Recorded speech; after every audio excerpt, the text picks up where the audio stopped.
লোহাগড়া উপজেলা পরিষদ ভবনের থেকে রাতের আধারে ব্যাটারি চুরি করতে গিয়ে হৃদয় নামে এক যুবক নাইট গার্ড হাতে আটক হয়। পরবর্তীতে তাকে লোহাগড়া থানা পুলিশে হস্তান্তর করেছেন। এ বিষয়ে আমরা যতটুকু জেনেছি তার বিরুদ্ধে চুরির একটি মামলা রুজু হচ্ছে। হৃদয় মোল্লা লোহাগড়া পৌরসভা এলাকার গোপীনাথপুর গ্রামে খোকন মোল্লার ছেলে। সে বর্তমান পুলিশ হেফাজতে রয়েছেন।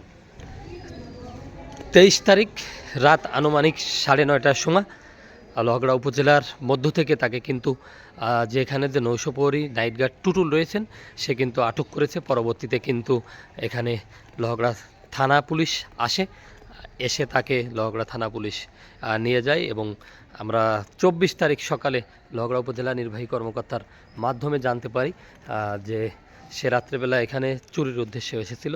তাকে পুলিশে হস্তান্তর করা হয়েছে এবং তার বিরুদ্ধে আইনি ব্যবস্থা গ্রহণ করা হচ্ছে। একটা দুটে একটা তিনটে আর কালকেরটা ফেলাইছে চারটে।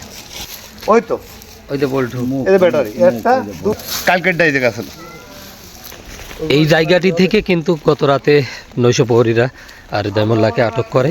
এর পরবর্তীতে এর আগে যে ফুটেজটি দেখালো সেখানে কিন্তু ব্যাটারি পাওয়া যায়। এর আগে কিন্তু এখান দিয়ে এই গাছ বেয়ে তারা উপরে উঠেছে তেমনটা ধারণা করা যাচ্ছে।